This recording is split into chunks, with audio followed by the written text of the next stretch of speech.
Class is now in session. I'm Professor Hockey, and today we'll be discussing another Sharks player review. And next up, we have Alexander Barabanov. Now, Barabanov has only been with the team for a couple of years, acquired at the sort of near the trade deadline, I guess you could say, of the 2021 season from the Toronto Maple Leafs in a 1-for-1 trade for Antti Suomela. Now, Suomela was a player who was acquired from Europe, brought over by the San Jose Sharks a few years ago, and while he did have a decent set of games in that first season, he never really found himself in the good books of, at the time, head coach Peter DeBoer, and so he would get buried in the AHL for a couple of years. But it did seem as though that the Leafs, at least this may be the reason they traded for him, seemed to like what he did show in his short stints with the Sharks and potentially with the Barracuda as well, that they were willing to acquire him in a trade. Now, Barabanov was brought over from the KHL by the Toronto Maple Leafs to play with that team, but they were such a deep squad that Barabanov never really managed to find an actual consistent spot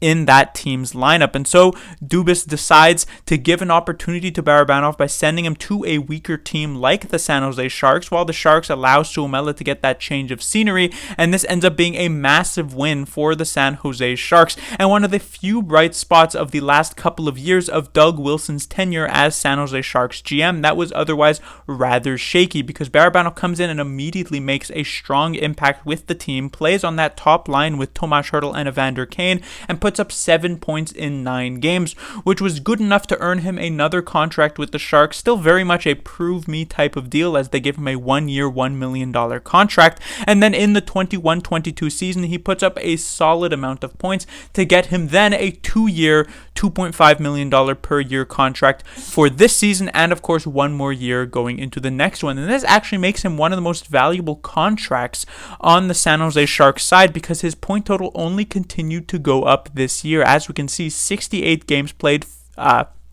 15 goals, 32 assists for 47 points.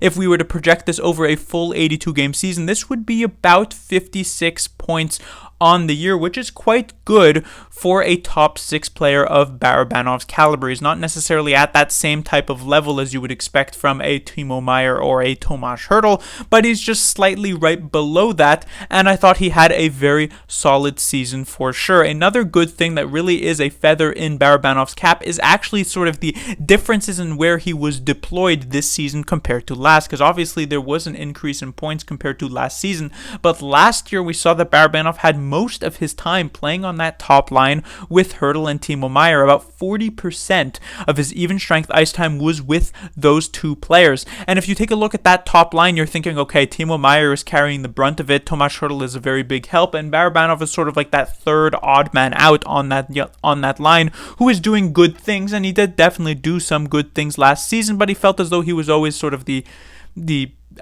odd man out, like I said.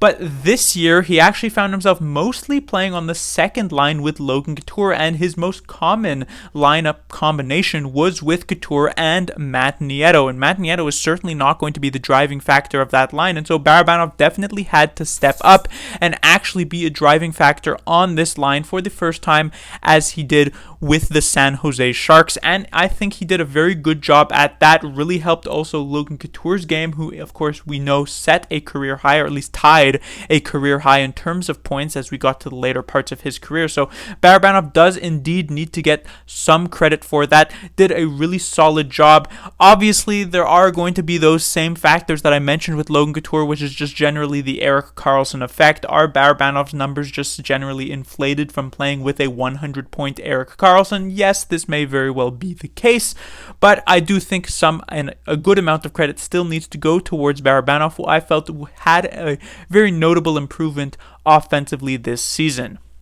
When it comes to the plus-minus side of things, once again, we see a very familiar -30 rating for him. Obviously, does not look particularly good on paper, but I will once again mention exactly what I have mentioned in each of my previous player reviews, which is that a -30 here on a really bad team for a player who is always on the ice in those 6-on-5 types of situations is not nearly as bad as it looks. He gets the free -21, and generally Barabanov, because he was on that top or on that second line with Logan Couture, but Logan Couture was always the go-to player defensively, Barabanov also found himself frequently facing off against other teams' top competition. And while Logan Couture is known to be a good defensive forward in the NHL, Barabanov not so much, and so you could imagine that he may have struggled somewhat in the defensive zone when facing off against those other teams' top competition. And so this -30, it's not great. Obviously, nobody's going to sit here and say this is actually quite good, but it, like I said, is not as bad as it may have originally seemed.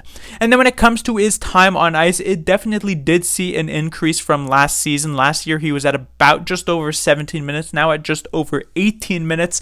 This is a situation where Barabanov is likely playing a bit further past where you would expect him on a team where he could fit more into the role that he deserves.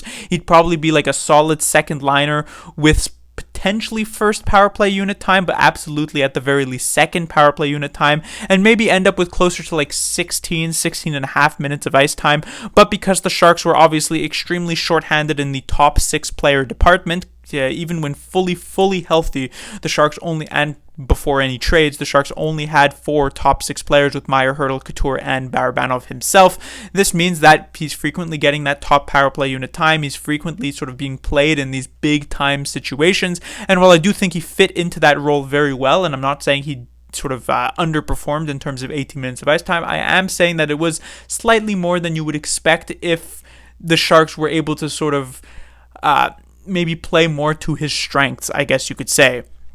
And then when we take a look at the grades, last year I was giving him a B-. This was because it was still an outperformance of expectations, I guess you could say, for Barabanov last season, but it was a situation for maybe I was expecting slightly more from him because I really liked how he looked in the very short amount of games at the end of the 2021 year with Kane and Hertl, and he got so much time with both Meier and Hertl on that top line that I was expecting a few more points, but it was still okay.